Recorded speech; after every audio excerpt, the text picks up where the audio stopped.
Good morning. How you doing? All right, and yourself? I am well. I am well. Exhausted, but I am well.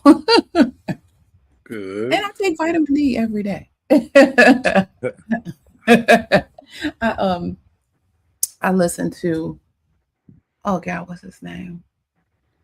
Dr. MJ Collier on the Ricky Smiley show.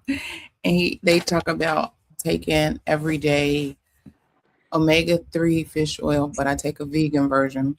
Uh, uh, 5,000 international units of vitamin D and a probiotic. And I take those three every day. So you wouldn't think I would be sleepy, but oh, I know what it is. I'm catching up. My friend, I'm copying from somebody else, friend of the pod, received her doctorate degree.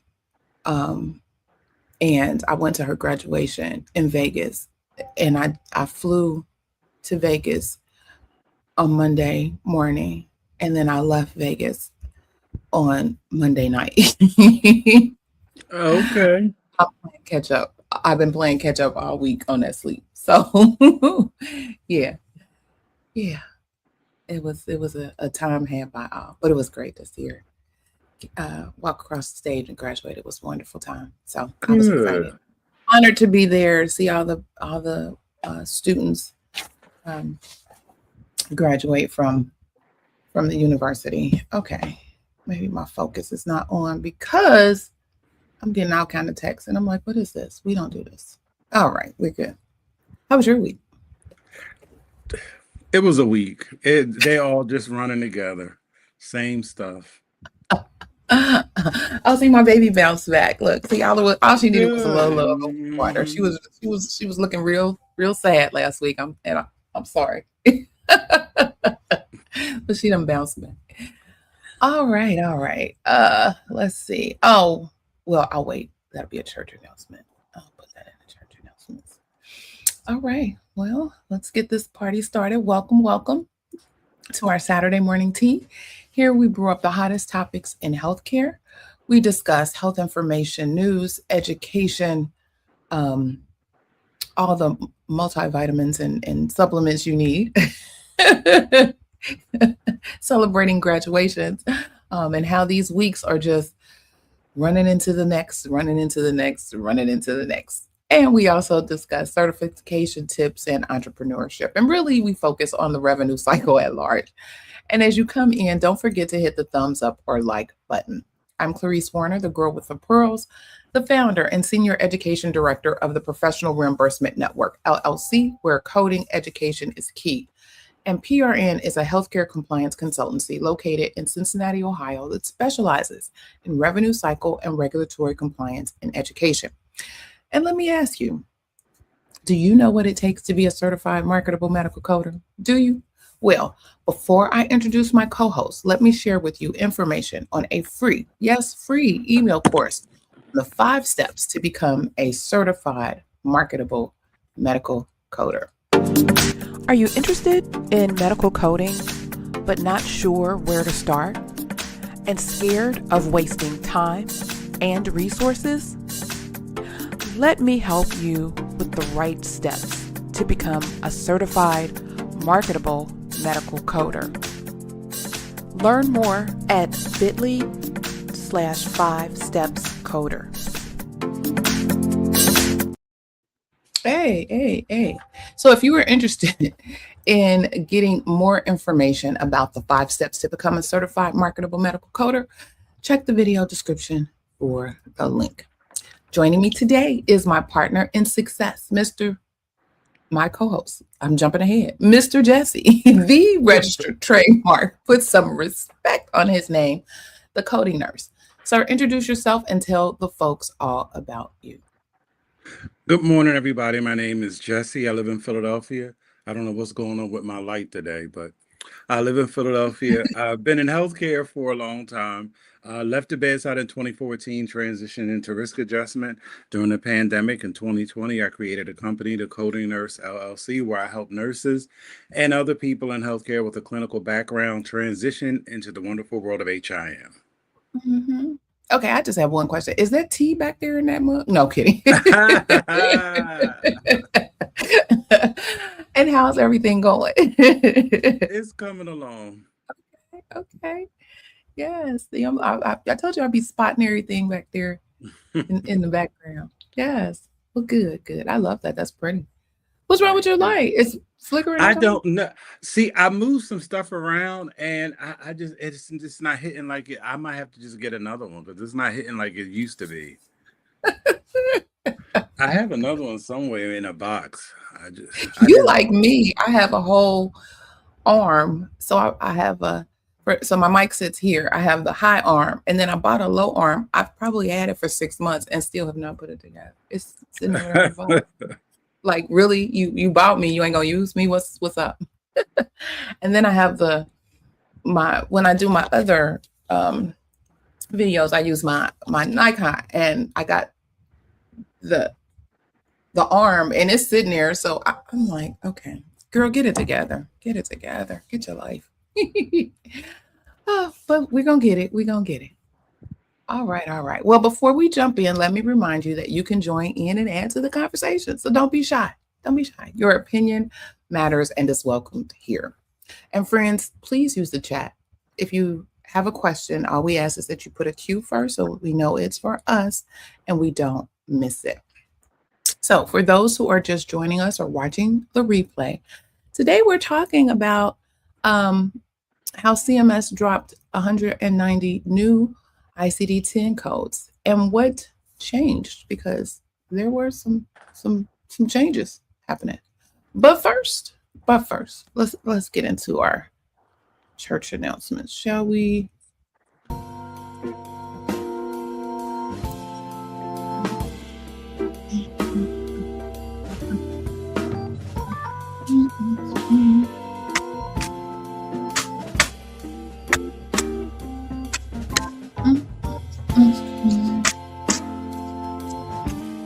Hey, hey, hey, hey,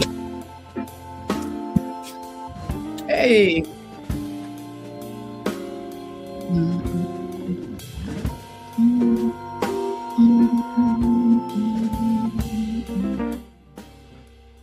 Okay. So my first church announcement. One, happy Juneteenth. I know a lot of people, a lot of people I know were off yesterday. Some of these companies, they be tripping with these holidays. So sometimes people get a floating holiday and they can pick and choose between one or the other and all kinds of stuff that are happening when they should just be like, here are all the holidays, you get them off, period. Let it go. But anyway, happy Juneteenth. I know some people had celebrations yesterday. Some people are still celebrating all weekend. We will be going to a Juneteenth celebration this weekend, so I'm excited. Getting my mom out the house and letting her play. You know, she's been playing a lot lately now that I think about it. But happy Juneteenth. Second announcement is, I know y'all probably wondering, well, where in the world is the meeting after the meeting? We will resume, I will resume those meetings after the meeting, after the holiday. So after the July 4th holiday. So the second weekend in July, we'll come back with the meeting after the meeting. Because I believe July 4th is a Saturday. So we'll come after that. Third, so I know I talked about this before. I know I talked about it when it first came out. But CPT or HCPCS code actually, G2211 and G2212. These are probably the most controversial little add-on codes in the history of add-on codes. So when they first came out, there was a lot of confusion about what they were and how to use them and why to use them and all of things. So much so that there have been many, I feel like this is loud. There have been many updates not necessarily to the codes, but updates to the use and instructions and how to use them and examples and all of the things. And it's been going on since these codes dropped some time ago.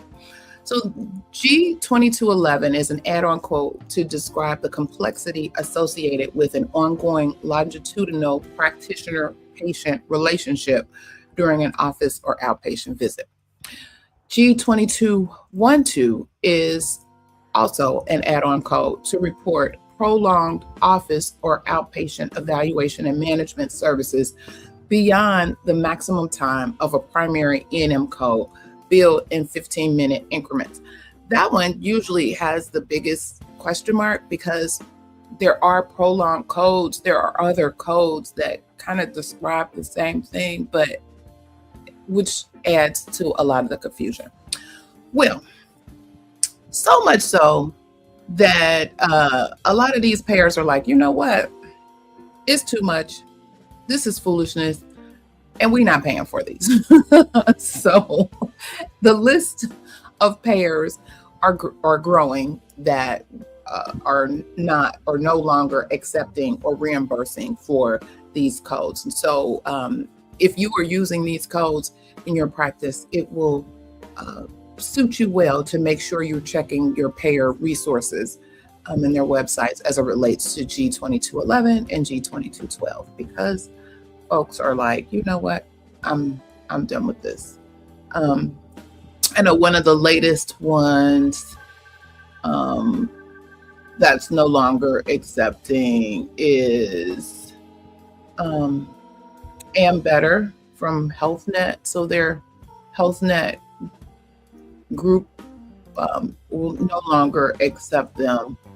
I think it was 5 or 6 different ones. So again, if you were using those codes, check with your provider or your payer groups to verify and validate whether or not they are still accepting and paying for these add-on codes that have been causing so much controversy. A lot of people are like, we just waiting for them to delete them altogether. I don't know what they waiting on, but we'll see. We'll see. Mr. Jesse, do you have any church announcements? No, don't. Okay. All righty.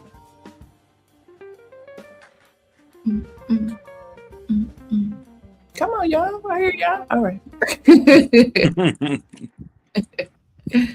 You know, it takes a little bit for me. Banners. Get rid of. All right. So we are on.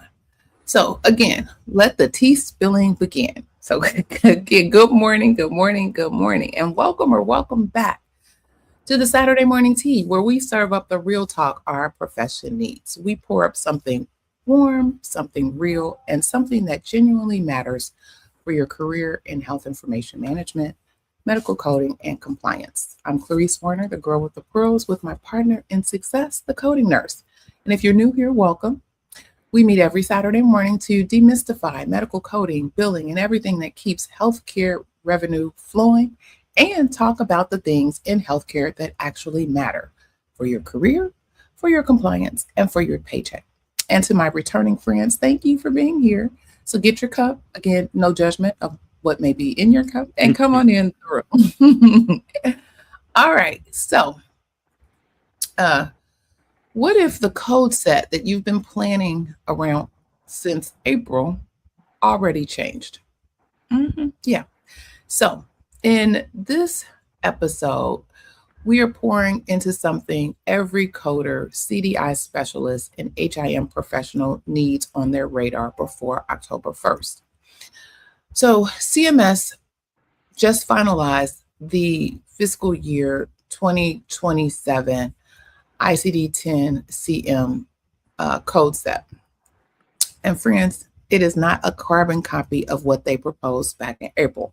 Oftentimes, you know, you get the proposed rule in April and you think, okay, I'm good.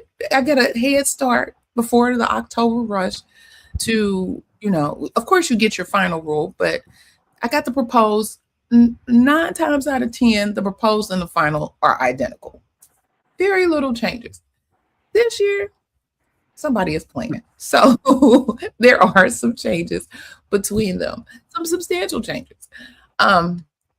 In April, they talked about codes that they were going to delete. They talked about codes that they're going to add.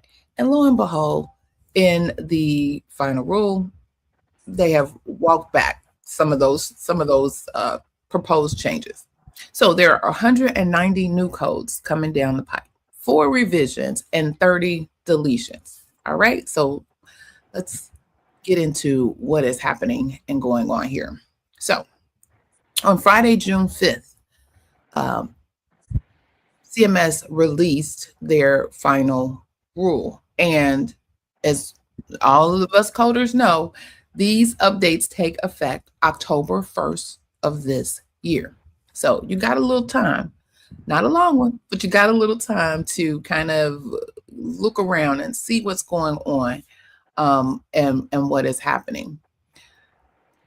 Here's why this episode matters, because the final rule didn't just rubber stamp the April proposed rule. Again, CMS changed course on at least 2 major fronts. And if your team built education or your EHR templates off of the proposed version, then you need to know what shifted. And so today we're covering it through 4 lenses: documentation, coding, reimbursement, and compliance. You know, we like to stay in the intersection of all of those things. And because it could all be so simple if we know what to look for. So let's start with the headline, which is the proposed versus final changes. First surprise, code C75.9, malignant neoplasm of the endocrine gland unspecified. Oh, and let me give you a disclaimer, because as we get further and further into these codes, some of them are some tongue twisters. Please bear with me. I'll get it out. It may take a minute, but I'll get them out. So this particular code, CMS proposed deleting it in April. And in the final rule, they kept it. Full stop. It survived. Yes. It did not include, so the final rule that came out did not include the proposed removal of C75.9. Again, this is a reminder, especially to coders, to never finalize your code books, your CDI queries, or your EHR bill on a proposed rule. Final means final. So wait until you get the final rule. Again, history has told us that oftentimes, again, 9 out of 10, they are the same. However, new history, recent history, today's history is telling us, don't do that. Don't play them games. They can decide not to remove a code or add a code or whatever. So just be mindful of that and be cognizant before you do a whole bunch of work that then will require some rework. All right, now the bigger shift, Z87.890, which is the personal history of sex reassignment. That code is gone. In its place is 6 new, more specific codes. Z87.8901 is more social. Z87.8902 is more medical.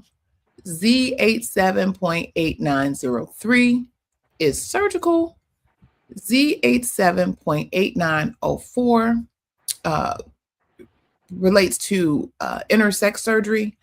And then Z87.8909 is an unspecified gender transition. And lastly, Z87.893 is gender detransition. So from a documentation standpoint, this can be significant. So providers now need to specify the type of history, social, medical, surgical, and then there's now a dedicated code for detransition history, which didn't exist before. So again, this ups that documentation game that we all love to talk about. Hopefully folks are being mindful and preparing for that. For our CDI teams, this means your query templates built around the old Z87.890 are about to be obsolete. And so it will be time to refresh those. Let's talk about the codes that close real documentation gaps. First up is Z86.17, which is personal history of C. diff infection. I ain't gonna even try that word. All right. Patients with resolved C. diff are at risk for reinfection, rehospitalization, and further GI complications. There was no good code to capture this history before. So this is a coding and a risk capture win. So for our HCC and RAF-minded listeners, history of codes like this are worth watching as CMS evaluates risk adjustment relevance down the line. Next, there are two new BMI codes at the lower end, Z68.18 for BMI 18.4 or less, and Z68.19 for BMI 18.5 to 19.9, both adult. So the lower BMI is associated with higher risk for skin breakdown, immunodeficiency, and other poor outcomes. Translation for documentation: providers need to be charting BMI with enough specificity to support these new low-end codes, especially in acute care and long-term care settings where malnutrition risk drives care planning. Y'all know there's been instances of problems with malnutrition coding. This is just something else to add to that. Not necessarily malnutrition coding. I think it's more malnutrition documentation, which reflects in malnutrition coding. However, this is adding to that. So making sure that your documentation is there. Now for the heart, expanded cardiomyopathy codes, I42.0 and I42.8 now support familial genetic dilated cardiomyopathy and arrhythmogenic cardiomyopathy, plus a brand new code, I47.22 for CPVT. Okay, now this is the word I'm probably going to try to get out. So I47.22 tracks catecholaminergic, say that real fast, polymorphic ventricular tachycardia, where a structurally normal heart lapses into dangerous, irregular rhythms during stress or exercise.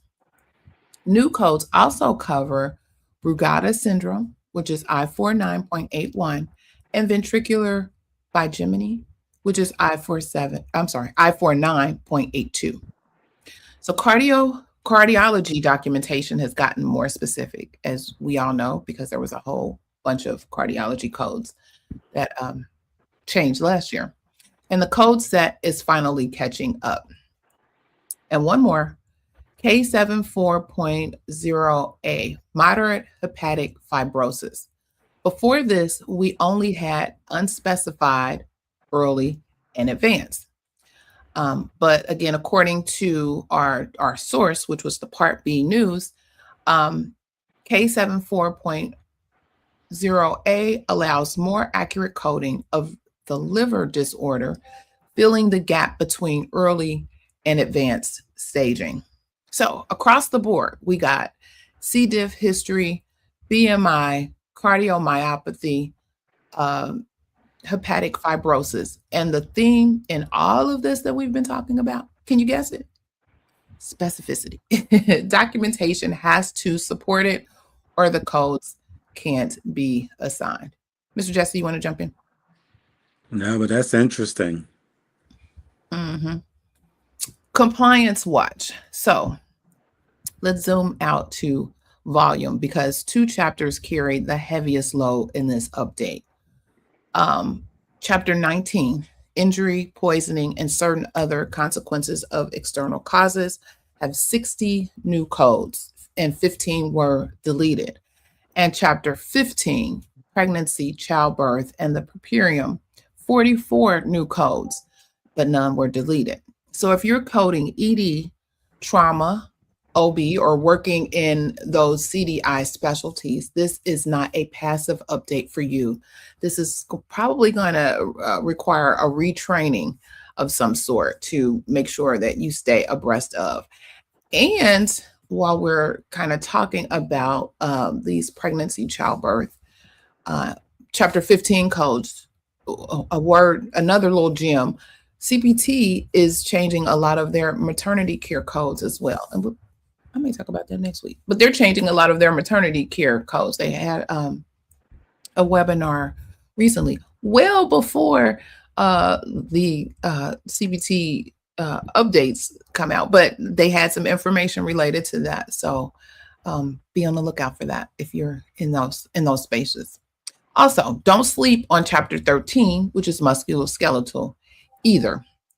Chapter 13 adds 31 new codes, deletes 9, including expanded laterality codes for plantar fasciitis, M67.A, plantar fasciitis fibromatosis, M72.2, and other osteomyelitis, M86.8X. And then there are additional digits that are required for those. Plus a brand new code, M04.3 for Vexus syndrome. So from a compliance standpoint, here's the real risk. Claims submitted on or after October 1st using deleted codes will deny or trigger audit flags. Your AR team does not want surprises in quarter one, which means now is the time to pull utilization reports and see exactly where your organization's exposures sit. Oh, one more category worth flagging. 2 new codes in Chapter 21 for war-related exposure. Code Z77.32, contact with and suspected exposure to burn pits in a war theater, and Z77.33, contact with and suspected exposure to Agent Orange.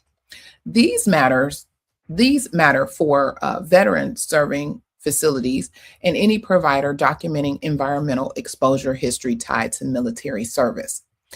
And compliance-wise, expect payers, especially VA adjacent programs, to watch how these codes get used.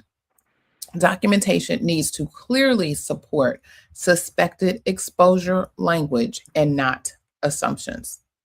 So let's get practical, my friends. What should you actually do with all of this before October 1st? Well, I got 3 pivots for you. Pivot 1, refresh your CDI query templates. Audit existing query templates for any reference to, say, deleted code Z87.890. Draft updated templates covering the Z87.8901 through Z87.8909, as well as Z87.893. Present the revised templates to your provider education committee before September. Pivot 2, provider documentation education.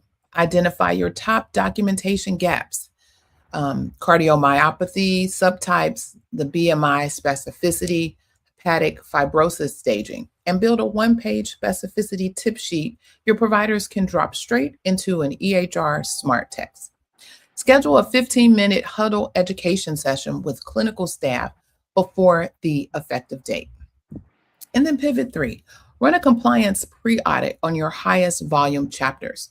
Pull 6 months of claims data for Chapter 19 and Chapter 15 code usage, and then cross-reference that data against the new and deleted codes in those chapters, and kind of build a remediation checklist so your team isn't caught off guard on October 1st when the new codes go into effect. So those are 3 pivots, real action. That's how you turn a 190 code update into something that is manageable. All right. So, friends, here's the bottom line. Your final year 2027 ICD 10 CM, I'm sorry, fiscal year 2027 ICD 10 CM final rule brought real surprises. Again, C75.9 survived and Z87.890 didn't.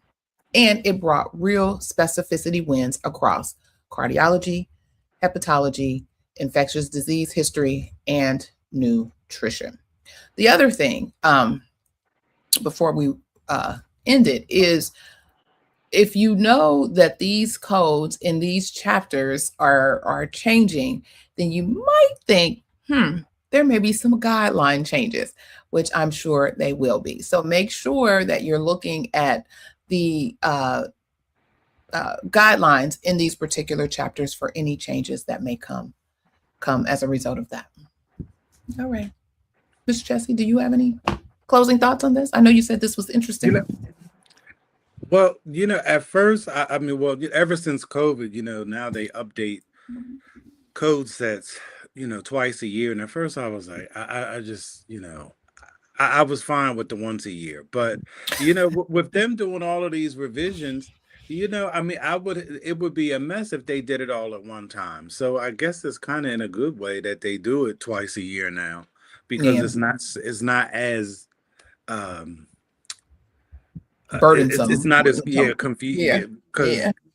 they're doing a lot of changes. Like, I had gone to an AAPC presentation earlier this week, and it was on in in cardiology, and they were talking about how um, there were like one whole section in the interventional radiology section.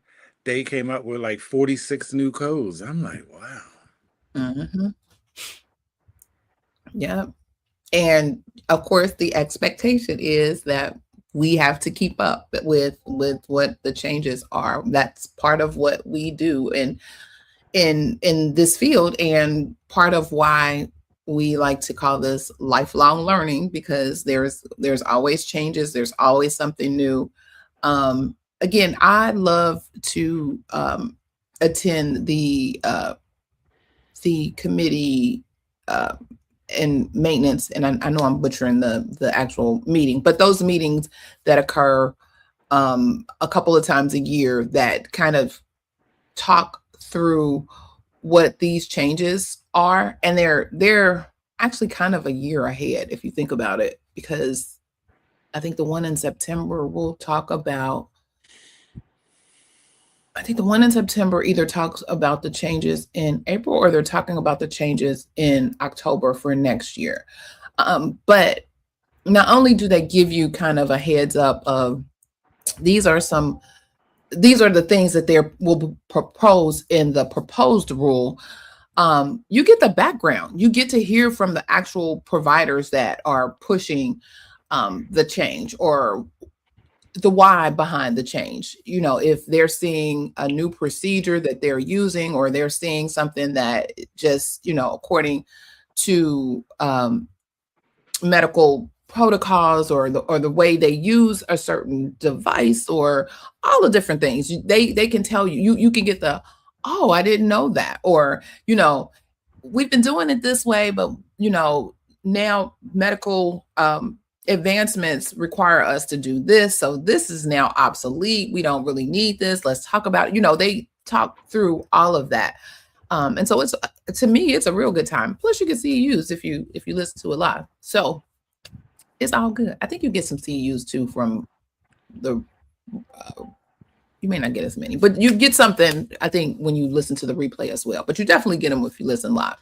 But yeah, so it gives you kind of a way to sort of prepare. Okay, this is a hot topic. This is what's happening. Da da da da. And then if you're working in those particular specialties, you can really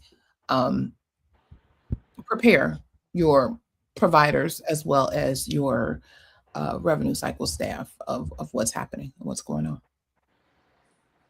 All right. So we all know documentation drives the code.